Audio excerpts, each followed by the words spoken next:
أعوذ بالله من الشيطان الرجيم بسم الله الرحمن الرحيم ஏக இறைவனின் சாந்தியும் சமாதானமும் உங்கள் மீதும் என் குடும்பத்தார் மீதும் இனி படைக்கவிருக்கும் அல்லாஹ்வுடைய சோதனையை சந்திக்கவிருக்கும் குடும்பங்கள் மீதும் என்றென்றும் அவனுடைய வற்றா கருணை உண்டாவதாக என்று பிரார்த்தித்தவனாக என்னை அறிமுகம் செய்து கொள்கின்றேன். எனக்கு இங்கு வழங்கப்பட்டிருக்க தலைப்பு என்னவென்று சொன்னால், என்னை கவர்ந்த இஸ்லாம் என்ற தலைப்பில் பேசுங்கள் என்று எனக்கு சொன்னார்கள். ஆனால் மிகவும் பார்த்தீங்கன்னா அந்த தலைப்பே ஒரு திருத்தம் செய்யப்பட வேண்டிய தலைப்பு தான். அந்த தலைப்பிலே இருக்கு, என்னை கவர்ந்த இஸ்லாம் என்று. பொதுவாக இந்த இஸ்லாம் கவரக்கூடிய மனிதர்கள் எப்படிப்பட்டவர்கள் என்று சொன்னால், இந்த மார்க்கத்திற்கும் மனிதனுக்கும் பொதுவாக முஸ்லிம் சமுதாய மக்களுக்கும் விரோதிகளாக தான் இருப்பார்கள். அப்ப அவர் என்ன போய் கவர்ந்தது? அப்ப இதற்கு உண்மையான தலைப்பு என்னன்னு சொன்னால், என்னையும் கவர்ந்தது இஸ்லாம். இதுதான் சரியான தலைப்பா பொருந்தும். நான் 2009ஆம் ஆண்டு, அதாவது 2005, 6, 7, 8, 9 இந்த 5 வருட காலத்தில் 2009ஆம் ஆண்டு அல்லாஹ்வுடைய மாபெரும் கருணையினால் இந்த மார்க்கத்தை எனக்கு அல்லாஹ் ஒரு அன்பளிப்பாக தந்துவிட்டான். பிறகு காலப்போக்கத்தில் முஸ்லிம்களுடைய அவர்களுடைய பழக்க வழக்கங்கள் போது அவர்கள் செய்கின்றார்களே, நாமும் அதை பின்பற்றுவோம். அப்படி என்று இந்த இஸ்லாமிய மார்க்கத்தில் இப்போ 2023 கடந்த ஒரு 15 வருடங்களாக அல்ஹம்துலில்லாஹ் அல்லாஹ் என்னை இந்த மார்க்கத்தை நிறுத்தி இருக்க செய்கின்றான். எல்லா புகழும் அவனுக்கே. பொதுவாக இஸ்லாம் என்னை ஏன் கவர்ந்தது அப்படின்னு பார்த்தீங்கன்னா, ஒரு நல்ல இடத்துல இருந்து ஒரு நல்ல ஒரு அட்மாஸ்பியர்ல இருந்து ஒருத்தர் இஸ்லாம் என்னை கவர்ந்துச்சுன்னு சொன்னா அவர் கரெக்டான ஆன்சர். ஆனா இருக்கக்கூடிய இடமும் இருக்கக்கூடிய ஒரு குடும்ப சூழ்நிலையும் இஸ்லாமிற்கும் இஸ்லாம் அல்லாதவர்களுக்கும் ஒன்றே போவாது. அப்ப அந்த இடத்துல எப்படி இஸ்லாம் கவரக்கூடியன்னா, பொதுவாக முஸ்லிம்களாக வாழ்ந்தார்கள் என்று சொன்னால், நீங்கள் வசிக்கக்கூடிய முகலாவும் இஸ்லாமிய சாம்ராஜ்யத்திற்கு கீழ் வரும். முஸ்லிம்களாக நடந்து கொண்டார்கள் என்று சொன்னால், நீங்களும் உங்களுடைய முகலாவும் இஸ்லாமிய சாம்ராஜ்யத்திற்கு அது அடிப்படைத்தே தான் ஆக வேண்டும். பொதுவாக அல்லாஹ் இந்த மார்க்கத்தை என்ன பண்ணுவானா, காலை ஃபஜர் சூரியன் உதயமாவதற்கு முன்னாடியும் இரவு நாமெல்லாம் கண்களை வைக்க முடியாது. இந்த இஸ்லாமை சுத்ததான் விட்டுட்டு இருக்கிறோம். அது யாரெல்லாம் சென்று அடையும் என்று அல்லாஹ் கட்டளையிட்டானோ அதையெல்லாம் அது சென்று அடைந்து விடும். அவன் எப்படிப்பட்ட வேணாலும் இருக்கட்டும், நாத்திகனாக இருக்கட்டும், கிறிஸ்தவராக இருக்கட்டும், முஸ்லீம்களாக இருக்கட்டும், ஏன் நான் தான் கடவுள் சொல்றவனா இருக்கட்டும், அவனுக்கு முன்னாடி ஒரு செகண்ட் இஸ்லாமியுடைய அந்த கட்டளையானது அல்லாஹ்வுடைய கருணை மூலம் எல்லாருக்குமே வரும். நான் இஸ்லாமிய குடும்பத்துல பிறந்துட்டேன், அதனால நான் கலிமா சொல்லிட்டேன், அதனால இஸ்லாம் என்ன கவர்ந்துச்சு, கிடையவே கிடையாது. அவருக்கும் அல்லாஹ் விதித்த அந்த மணித்துளிகள் எப்படி பிறை பார்க்கும் பொழுது 2-3 நிமிடங்கள் தான் இருக்கும், அதுக்கு மேல நிற்காது. அதே போலதான் இந்த இஸ்லாமிய மார்க்கம் அந்த மனிதனுடைய முன்னால் நிற்கும். ஏதோ ஒரு காரணத்தின் மூலம் அந்த இஸ்லாமானது அவன் மனிதனின் முன்னாடி நிற்கும். அப்ப அவன் எடுக்கக்கூடிய ஒரு முடிவு தான் அவன் சொர்க்கமா நரகமா என்று. இப்ப எடுத்துக்காட்டுக்கு எடுத்துக்கங்களேன், இந்த மாசம் என்ன மாசங்க நீங்க சொல்லுங்க? ரமலான். இந்த மாசத்தினுடைய புனிதம் சொல்லுங்க, எல்லாருமே சொல்லுங்க. லைலத்துல் கத்ருடைய அல்ஹம்துலில்லாஹ். வேற அதான் சொல்லிட்டீங்க, லைலத்துல் கத்ர்னு சொல்லிட்டீங்க. அடுத்தது உண்மையாலுமே சொல்ல போனோம்னா, இந்த ரமலான் மாதம் என்பது மூமின்களுக்கும் முஸ்லிம்களுக்கும் ஒரு ஓய்வு தரக்கூடிய மாதமாக இருக்கும். எல்லாரும் சொல்லுவாங்க பயிற்சி எடுக்கக்கூடிய மார்க்கம், போங்க உங்களுடைய பயிற்சி பற்றைக்கு போங்க, உங்களுடைய ஈமானை நீங்க மெருகேத்துங்க. கிடையாது. உண்மையாலுமே ஒரு மூமின்களுக்கும் ஒரு முஸ்லிம்களுக்கும் அல்லாஹ்வுக்கு பயந்தவர்களுக்கும் இந்த ரமலான் மாதம் என்பது ஒரு பயிற்சி மாதம் அல்ல, ஒரு ஓய்வு பெறக்கூடிய மாதம். ஏன்னா அடுத்த 11 மாதத்துக்கு என்ன பண்ணணும்? வேலை பார்த்தாகணும். இந்த மாதம் வேலை பார்த்துட்டு அடுத்த 11 மாதம் வந்து ஷட் டவுன் பண்ணுறதுக்கு இந்த மார்க்கம் எவருக்கும் அனுமதி கிடையாது, நான் உட்பட.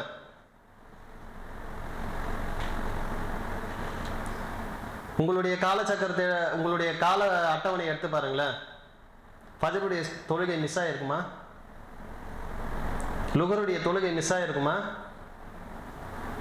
எந்த ஒரு வக்தும் மிஸ் ஆகிருக்காதுங்க. எது? எந்த ஒரு வக்தும் மிஸ் ஆகிருக்காது.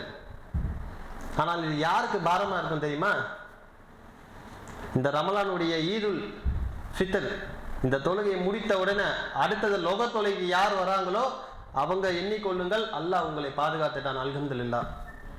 லொகர் தொழுகையும் அசர் தொழுகையும் யார் அடுத்த நிமிடம் அவர்களுக்கு சிரமமானதோ அல்லாஹ்வுக்கு அஞ்சி கொள்ளுங்கள். உங்களுடைய பதிவேடை நீங்களே விசாரித்துக் கொள்ளுங்கள். அது மிகவும் மோசமான பதிவேடு, சாதாரணமான பதிவேடுலாம் கிடையாது. ஆனால் ஒரு உண்மையான முஸ்லீம் எடுத்துக்கங்க, ஈதுல் ஃபித்ர் அவருடைய கடமையை நிறைவேற்றுவார், தன்னுடைய குடும்பங்களோடு என்ன பண்ணுவார், சேர்ந்து பயணிப்பார், அந்த ரமலானுக்கு விடை பெற்று அனுப்புவார். திடலில் வந்து அதிகமாக அல்லாஹ்விடத்தில் தன்னுடைய கண்ணீரின் மூலம் உறவாடுவார். அவ்வளோதான், அவருக்கு அதோட க்ளோஸ். அடுத்தது என்ன பண்ணுறாரு, இதில் ஓய்வு பெற்று என்னென்னலாம் அவர் கற்றுக்கிட்டாரோ அடுத்த 11 மாதம் அவருடைய நன்னடத்தை சான்று யார் கொடுக்குறா? முதல்ல அவர் கொடுப்பார். ஏன்னா இது ரசூலாவே சொல்லியிருக்காங்க, உங்களுக்கு சொர்க்கம் நரகம் என்பதை நீங்களே தீர்மானித்துக் கொள்ளுங்கள். ஏன்னா தூங்குவதற்கு முன்னாடி கண்ணாடி முன்னாடி நின்று கண்டிப்பாக விசாரணை செஞ்சுக்கணும்.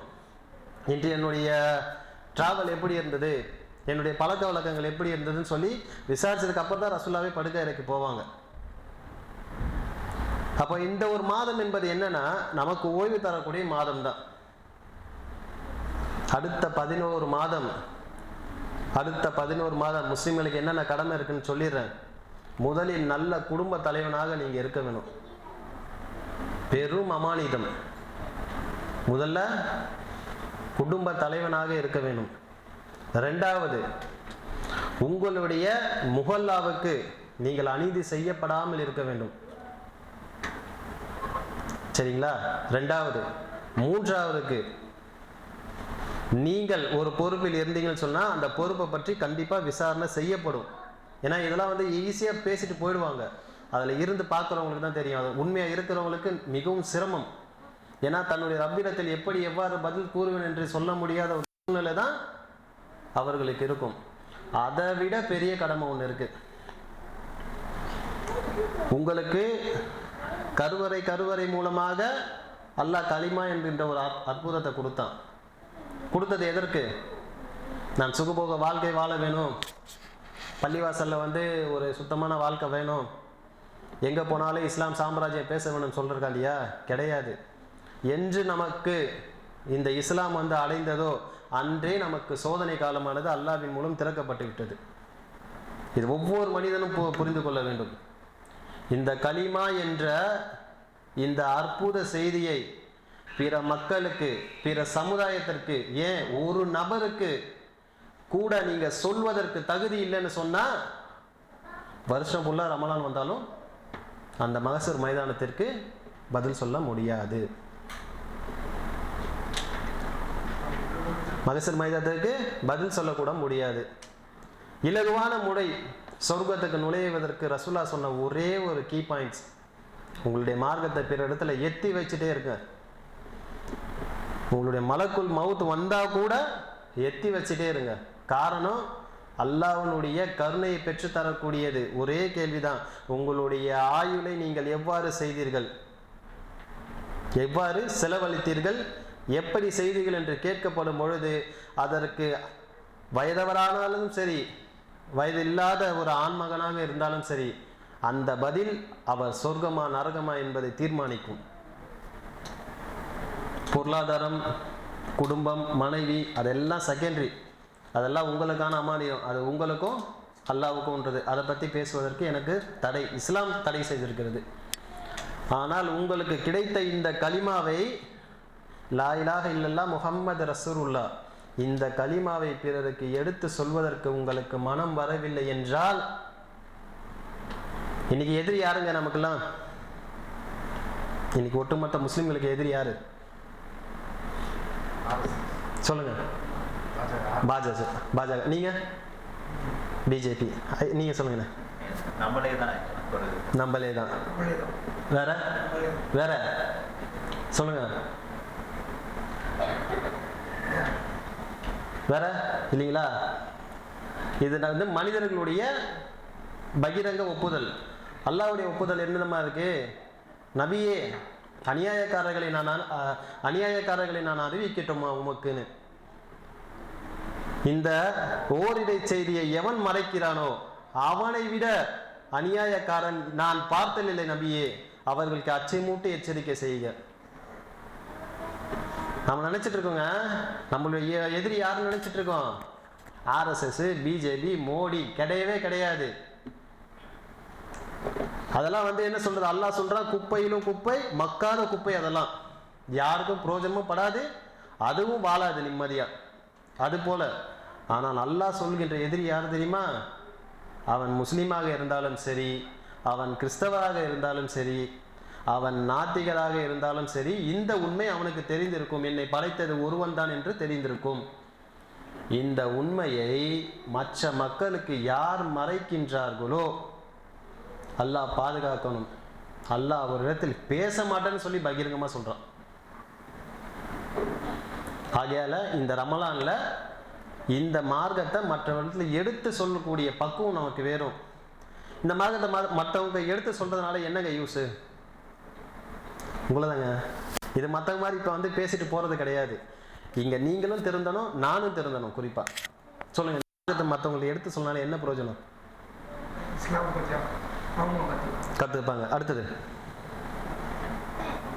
தெரிஞ்சது சொல்லுங்க.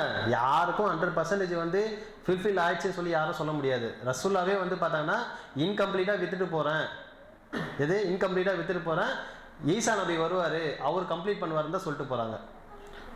நம்ம நபியை விட பெரியவங்க யாருமே கிடையாது. அதனால தவறுகளை திருத்திக் கொள்வதற்கு தான் ஒரு அரிய வாய்ப்பு. இந்த வாய்ப்பை மிஸ் பண்ணீங்கன்னா அடுத்த வருஷம் நீங்க இருப்பீங்களா நான் இருப்பீங்களா சொல்ல முடியாது. சொல்லுங்க. சரி, அடுத்தது என்ன?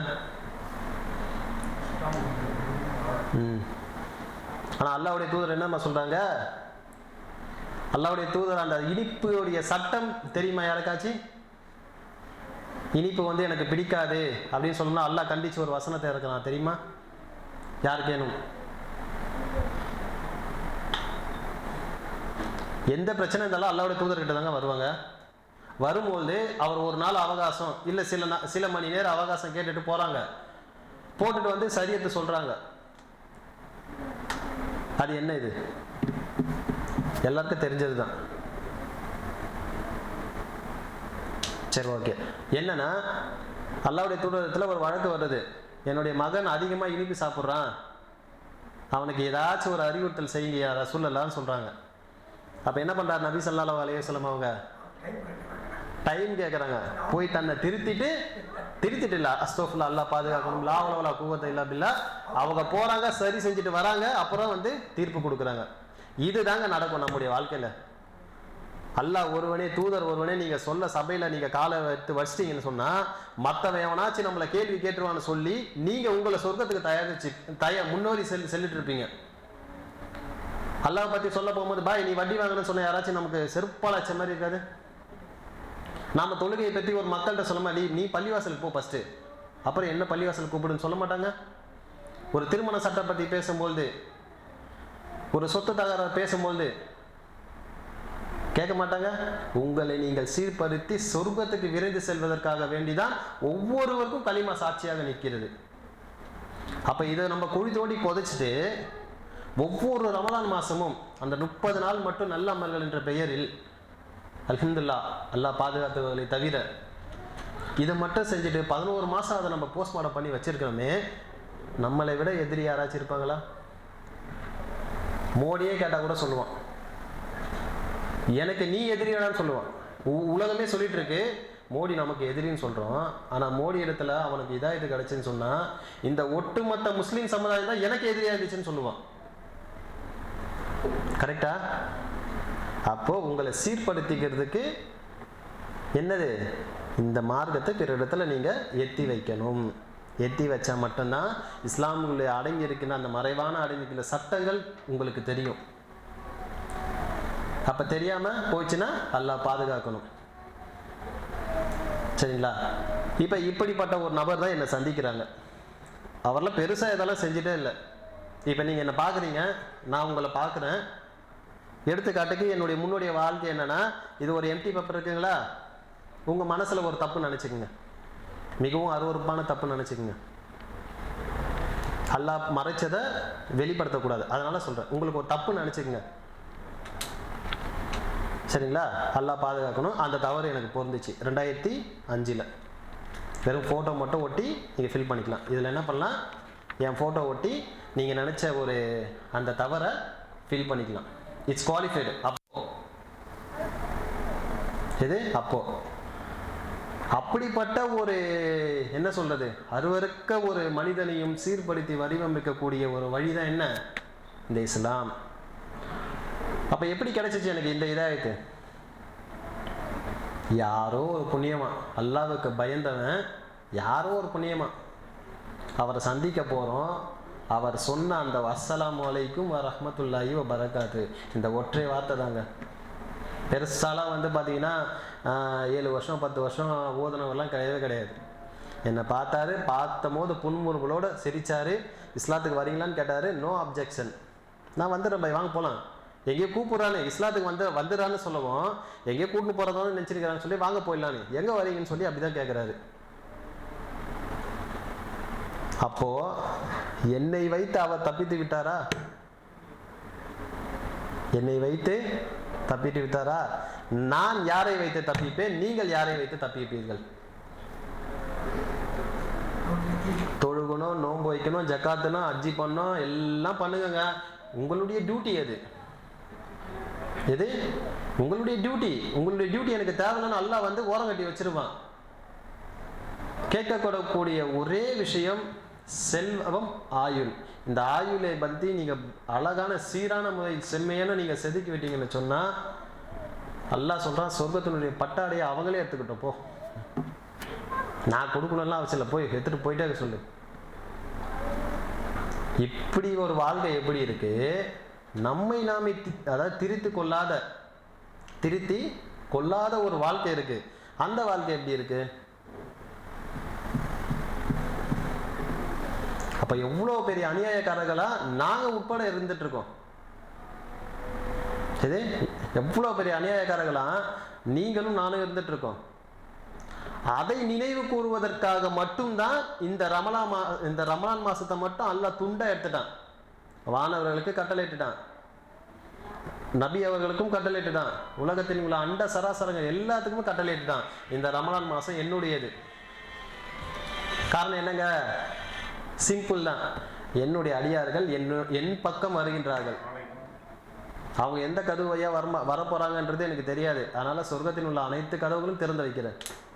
அவங்க ஒருத்தர் கூட அஸ்தக்ஃபிருல்லாஹ் நரகத்தின் பக்கம் போகக்கூடாதுன்னு காண்டி தான் பூட்டி வைக்கிறேன். ஒரு வாட்டி மூச்சு விடுறேன், சைத்தானை வச்சு விலங்கு அடிக்கிறேன்னு சொல்லி எல்லா இதுவும் சொல்லிட்டாங்க. இப்படியெல்லாம் சொல்லும் போது அவனை மறந்து விட்டு, அந்த மறுமேனும் அந்த அழகான ஒரு சொர்க்க சோலையை மறந்து விட்டு இந்த துனியாவில் ஆடாத ஆட்டம் இருக்குத. கடைசி பார்க்குங்க, எல்லா முஸ்லீம்களுக்கும் எல்லா மனிதர்களுக்கும் கடைசி மரணத்துக்கு முன்னாடி கண்டிப்பாக இந்த தீனுல் இஸ்லாம் அவங்க சென்றே அடையும். ஆல்ரெடி டிராவல் ஆனவங்களுக்கு அப்டேட் பண்ணுறதுக்கு இஸ்லாம் வரும். அவன் முன்னாடி திருப்பி கேள்வி கேட்கும். அதற்கு பதில் அது 60 இருந்தாலும் சரி, 90 இருந்தாலும் சரி, 30 இருந்தாலும் சரி, நீங்கள் தேர்ந்தெடுத்து கொள்ளுங்கள். எனக்கு ஒரு வாட்டி இஸ்லாம் சேர்ந்துருச்சு, இதுக்கப்புறம் ஐ ட்ராவல் டு பீஸ்ஃபுல்லாம் சொல்லவே முடியாது. நீங்கள் பீஸ்ஃபுல்லாக போயிருந்தீங்கன்னா அங்கே முள்ளு வேலி காத்துட்ருக்கு. சரிங்களா? ஆகையால் அமைதியான மார்க்கங்க இது. சொர்க்கத்துக்கு மிகவும் எளிய முறையில் செல்லக்கூடிய ஒரு மார்க்கம் எதுன்னு கேட்டீங்கன்னா இஸ்லாம் மார்க்கம். நீங்கள் உங்களுடைய வேலையை நீங்கள் பாருங்கள், மற்றவங்களுடைய வேலைகளை நீங்கள் போகாதீங்கன்னு சொல்லி டைரெக்டாக கண்டிக்கிற மார்க்கம் இந்த இஸ்லாமிய மார்க்கம் மட்டும்தான். அது இல்லாமல் எல்லாரும் சொல்லுவாங்க, இந்த இஸ்லாமிய மார்க்கத்தில் வந்தால் 1000 கஷ்டம் 1000 கஷ்டம் எல்லாமே வரும்னு சொல்லி. அல்லாஹ் 2 விஷயத்தில் சார்ஜ் எடுப்பாங்க, டைரெக்டாக சார்ஜ் எடுப்பான். முதல் விஷயம் இதாயாத்து, ரெண்டாவது விஷயம் மவுத்து. இதாயத்தின்ற விஷயத்தில் அல்லாஹ் சார்ஜ் எடுத்ததுனால தான் நாம் இங்கே உட்காந்துருக்குறோம், வாழை சுருட்டி வச்சுட்டு. கரெக்டா? இதாயத்தின்றதுனால எல்லாத்தையும் பொட்டி பம்ப டப்பாவில் போட்டு மேலே பறந்து மேலே ஏற்றிட்டு இங்கே உட்காந்துருக்கணும். அடுத்ததான் நமக்கு எடுக்கக்கூடிய சார்ஜ் மிகவும் கடுமையானது, மவுத்து. அந்த மவுத்தில் நீங்கள் வெற்றிகரமான ஒரு சூழலை நீங்கள் அடையணும்னு சொன்னால் உங்களையும் என்னையும் சீர்படுத்துவதை தவிர வேறு கிடையாது. அதேமாரி பொதுவாக நாம் எல்லாமே சொல்லுவோம், தொழுகைக்காக அழைக்கப்பட்டால் என்னங்க பண்ணுவோம்? நீங்கள் சொல்லுங்க, உண்மையை சொல்லணும். ஒரு முக்கியமான வேலை அந்த நேரத்தில் அழைக்கப்படுறாங்க, விட்டுட்டு போவதான் சரி. மாஷா அல்லா, அல்லாஹ் அவருக்கு அருள் செய்யட்டும். எல்லாரும் ஒரு வியாக்கானம் பேசுவாங்க, என்னன்னு பாய் கடையில் நிறைய வேலை, ஆஃபீஸோடைய டென்ஷன் எனக்கு பயங்கரமாக இருந்துச்சு, ஆஃபீஸோட இது எனக்கு பயங்கரமாக இருந்துச்சு, அதனால் நான் போகலன்னு சொல்லி அவர்கள் மனதில் ஒன்று மட்டும் புரிந்து கொள்ளட்டும், அவர் தொழவில்லை, அல்லாஹ் அவர்களுடைய தொழுகையை வேண்டாம் என்று முடிவெடுத்து விட்டான். யோசிச்சுக்குங்க. தொழுகைக்கு அழைக்கப்பட்டால் உங்களுடைய உடம்பும் உடலும் சோம்பேறித்தனமாக இருந்தது என்று சொன்னால் மற்றவர்களுக்கு பதில் சொல்வதற்கு ஈஸி. ஆனா அல்லாஹ் என்ன சொல்றான்? அவன் தொழுகை எனக்கு தேவையில்லை. அல்லாஹ் பாதுகாக்கட்டும். அல்லாஹ் ஒரு அடியானுடைய தொழுகை எனக்கு தேவையே இல்லைன்னு சொன்னா அவனுடைய உயிர் கைப்பற்றப்படும் விதம், அல்லாஹ் அவன் முன் பேசக்கூடிய விதம், வானவர்கள் அவர் முன்னால் நடந்து கொள்ள வேண்டிய விதம், நபிமார்கள் முகம் சுளிப்பார்களே இந்த விதம், இது எல்லாத்தையும் என்ன சொன்னா அவன் தொழுகையே எனக்கு தேவையில்லை, அல்லாஹ் புறக்கணித்த லிஸ்ட் அது. அந்த லிஸ்ட்டில் அல்லாஹ் பாதுகாக்கணும். உங்களையும் என்னையை தவிர மற்ற தொழாத எல்லாரையும் நம்ம அழைக்கணும். அதுலேருந்து அந்த லிஸ்ட்லேருந்து டெலிட்டட் லிஸ்ட்னு சொல்லுவாங்க. அதாவது பிஃபோராக சொல்லுவாங்க பார்த்தீங்களா, ட்ரெயின்லாம் சொல்லுவாங்க கிடைக்கும் ஆனால் கிடைக்காது, ஆனால் கிடைக்கும் ஒட்டிக்கிட்டு போயிடலாம். அந்த கிடைக்காதுன்னு சொல்கிறாங்க பார்த்தீங்களா, ட்ரெயினில் கூட கால வைக்கக்கூடாது. அப்படிப்பட்ட சூழ்நிலை தான் என்ன, தொழுகையின் அழைக்கப்பட்டால் எனக்கு வேலை இருக்குன்னு சொல்கிறது, எனக்கு பாஸுடைய டார்ச்சர் இருக்குன்னு சொல்கிறது, எனக்கு குடும்ப சுமை இருக்குன்னு சொல்கிறது, எனக்கு மனசு கஷ்டம் இருக்குன்னு சொல்கிறது, இது எல்லாமே அதில் பொருந்தும். உங்களுடைய தொழுகையை உங்களுடைய எஜமான் புறக்கணித்தான் என்று சொன்னால் உங்களுடைய மறுமை நிலையை சொல்லி சிந்தித்து பாருங்கள். நீங்கள் சொல்லுவீங்க நான் முஸ்லீம் சார், அடுத்தவனுடைய இது பள்ளிவாசலுக்கு உள்ள வர வேணான்னு. அல்லாஹ் உங்களுக்கு இதாயத்தை கொடுத்து நீ என்ன தொலைவே வர வேணான்னு சொன்ன, இதை விட ஒரு அசிங்கம் மறுமையில் இருக்குமா? எல்லாத்தையும் வீடு எல்லாத்தையும் கட்டி முடிச்சுட்டு கிரக பஸ் அப்போ ஹவுஸ் ஓனர் தூக்கி வெளியே போட்டு கரண்ட் கம்பத்தில் போட்டு அவங்கள கையை காலை அடித்தா எப்படி இருக்கும்? அதை விட மிகவும் கேவலமானது. ஆகையால் தொழுகையின் பக்கம் நீங்கள் விரைந்து போங்க. அழகான சலுகையெல்லாம் இருக்குங்க. நில்லு, உட்காரு, படுத்துக்க, செய்கை பண்ணு, நினைச்சு பாரு. இந்த அஞ்சையும் தாண்டி உங்களுடைய மனம் அல்லாஹ்வுடைய அந்த நினைவை தவிர்த்து விட்டு செல்கிறேன் என்று சொன்னால் அல்லாஹ் புறக்கணித்தவங்களுடைய லிஸ்ட் அது. அவர்கள் புரிந்து கொள்ளட்டும். அவர்கள் நோன்பு வைத்தாலும் சரி, என்ன செஞ்சாலும் சரி, நாட் இன் யூஸ். ஏன்னா அல்லாஹ் ஆல்ரெடி புறக்கணிச்சிட்டான். ரசூல்லா புறக்கணிச்ச லிஸ்ட்டில் கூட அவங்க வரமாட்டாங்க. ரசூல்லா கடைசியில் இந்த உலகத்திலேயே பார்த்தீங்கன்னா நன்றியுள்ள தன்னுடைய உம்மத்துக்கு நன்றியுள்ள ஒரு மனிதன், மாமனிதன் யாருன்னு கேட்டிங்கன்னா ரசூல்லா மட்டும்தான். அந்த மனுஷன் உயிரோடு இருக்கும் போது நம்முடைய சமூகத்திற்காக வேண்டி கண்ணீர் சிந்தினார். உயிரோடு இருக்கும் போது இன்னைக்கு சிந்துறாங்களா அரசியல்வாதிகள், அப்படிப்பட்ட போலி கண்ணீர் கிடையாது. ஒரு இடத்துல பிரச்சனை நடக்கும், ஒரு இடத்துல இருந்து கத்திட்டு இருப்பாங்க, அது கிடையாது. உயிருள்ள போதும் நமக்காக கண்ணீர் துளியை கொடுத்தவர் நம்முடைய ரசூல். அதே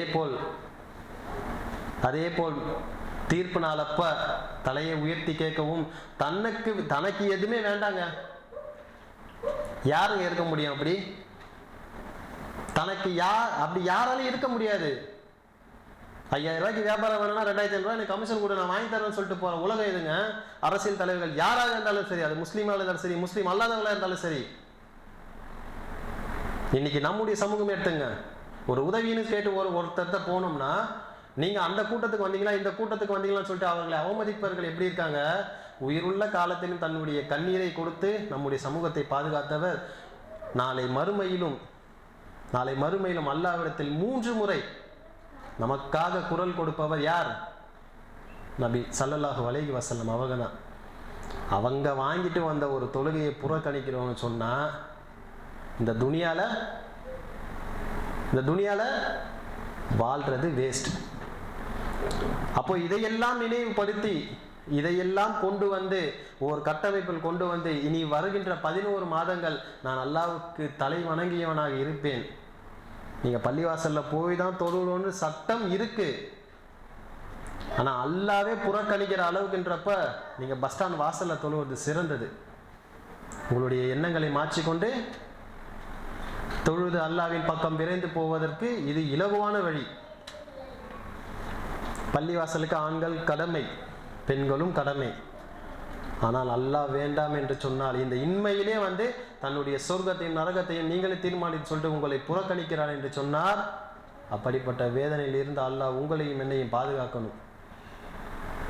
ரசூலுல்லாஹ்வுடைய பரிந்துரையே கிடைக்கலங்க, என்னத்தங்க நம்ம சம்பாதிக்க போறோம்? கல்லாப்பேட்டியில் காசை வாங்கி போற தெரியுது நமக்கு. ஒரு பஞ்சாயத்துனா 10 மணி நேரம் முன்னாடியே போய் நிற்க தெரியுது நமக்கு. ரசூலுல்லாஹ்வுடைய பரிந்துரைங்க லேசுப்பட்ட பரிந்துரை கிடையாது. பசியால் பாதிக்கப்பட்டவருக்கு தெரியும் பசியினுடைய சோர்வு, வறுமையால் பாதிக்கப்பட்டவனுக்கு தெரியும் வறுமையினுடைய பிடி என்னன்னு, கடனால் பாதிக்கப்பட்டவனுக்கு தெரியும் அது அவமானம், எப்படிப்பட்ட அவமானம் என்பது. ரசூலுல்லாஹ்வை உண்மையா நீங்க விரும்புனீங்கன்னு சொன்னா, சும்மா ரசூலுல்லாஹ் பத்தி ஒருத்தன் வந்து போஸ்டர் விட்டானா அப்படியே போறது, இந்த முருகர் வண்டி எடுத்துன்னு போற மாதிரி. எதுக்கு போனார்னு அவருக்கும் தெரியாது, எதுக்கு வந்தார்னு அவருக்கும் தெரியாது. இதுதான் முருகனுடைய வரலாறு. மிகவும் கடைசியாக நமக்காக 2 வாய்ப்பு அல்லாஹ் கொடுக்குறான். ஒன்று இதாயத்து, ஒன்று மவுத்து. இந்த மவுத்தை சந்திச்சிங்கன்னு சொன்னீங்கன்னா நடுவில் இருக்கிற வாழ்க்கை, மீதமுள்ள வாழ்க்கை அல்லாஹ்வுக்காக வேண்டி இந்த நெற்றியானது 2 ரக்காயத்தை தொழுதால் போதும். ரொம்ப பெருசாலாம் தேவையில்லை. அல்லாஹ்வுக்காக வேண்டி இந்த நெற்றியானது இந்த நிலத்தை அல்லாஹ்வுக்காக நான் அர்ப்பணிக்கிறேன் என்று 2 ரக்காயத்தை உண்மையா தொழுது பாருங்க. இந்த உலகமே உங்களுக்கு சுருட்டி கையில கொடுத்தாலும் சரி, வச்சுக்குப்பான்னு சொல்லுவீங்க. ஆகையால் இந்த ரமலான் மாதம் என்பது நாம் இனி எப்படி பயணிக்க போகின்றோம், சொர்க்கத்திற்கா நரகத்திற்கா என்று ஒரு திட்டத்தை தீட்டுவதற்காக வேண்டிதான் தவிர இது ஒரு பயிற்சி கிடையாது. Ramalan is not a institute. அது உங்களுடைய செல்ஃப் டிக்ளரேஷன். ரமலானுடைய திரள் தொழுகை முடியும் பொழுது உங்களுடைய டிக்ளரேஷன் என்னவா இருக்கணும்? சொர்க்கமா நரகமா என்பது இருக்கணும். அதிகமாக பிரார்த்தனை செய்யுங்கள். ரசூலுல்லாஹ் கத்து சந்த கடைசியான ஒரே ஒரு பிரார்த்தனை சொல்லி முடிச்சிடறேன். சொர்க்கம் என்ற உங்களுடைய செவிகளில் கேட்டால் அதற்காக அதிகமாக ஆசைப்பட்டு ஆமீன் என்று சொல்லுங்கள். நரகம் என்பது உங்களுடைய காதுகளுக்கு செவியேறப்பட்டால் லா உலவலா கூவத்தை இல்லா பில்லா அஸ்தகுஃபிருல்லா என்று சொல்லுங்கள். ஏனால் அது கடுமையானது. சொர்க்கத்தை பற்றி பேசுவாங்க, 7 இருக்கும் 6 இருக்கும். சொர்க்கம்னு உங்களுக்கு காதில் செஞ்சுன்னா ஆமீன் அதிகமாக ஆசைப்படுங்க. அதற்கு உண்டான தகுதி உள்ளவர்களாக அல்லாஹ் உங்களையும் பேசுகின்ற என்னையும் என் குடும்பத்தாரையும் உங்கள் குடும்பத்தாரையும் இந்த ஒரு அழகான ஒரு இடத்தை அமைத்து தந்த நிர்வாகிகளுக்கும் அல்லாஹ் இறையச்சத்தை தருவானாக. ஏன்னா இறையச்சத்தை விட வேற எதுவும் ஃபில்ஃபில் ஆக முடியாது. சொத்து பத்தெல்லாம் கொடுத்து பள்ளி கடனை அதெல்லாம் வந்து அல்லாஹ் பார்த்துருப்பான். நமக்கு அதிகமாக இறையச்சத்தை தரக்கூடிய பாக்கியத்தை வல்ல ரஹ்மான் நமக்கு தந்துதான் ஆகணும். தருவானாக எல்லாம் சொல்லுவாங்க, நமக்கு தந்துதான் ஆகணும். ஏன்னா மவுத் ஆகிற வரைக்கும்னா அவனுடைய டியூட்டி என்ன? நம்மளை கிளியர் பண்ணுறதுக்கு. நம்மளுடைய டியூட்டி அவனை சார்ந்து இருக்கிறதுக்கு.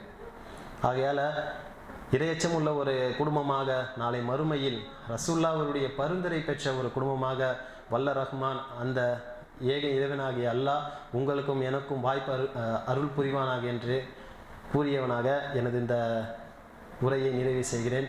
அஸ்ஸலாமு அலைக்கும் வரஹ்மத்துல்லாஹி வபரகாத்துஹு. வாஹிர் தஅவானா அல்ஹம்துலில்லாஹி ரப்பில் ஆலமீன். அஸ்ஸலாமு அலைக்கும் வரஹ்மத்துல்லாஹி வபரகாத்துஹு.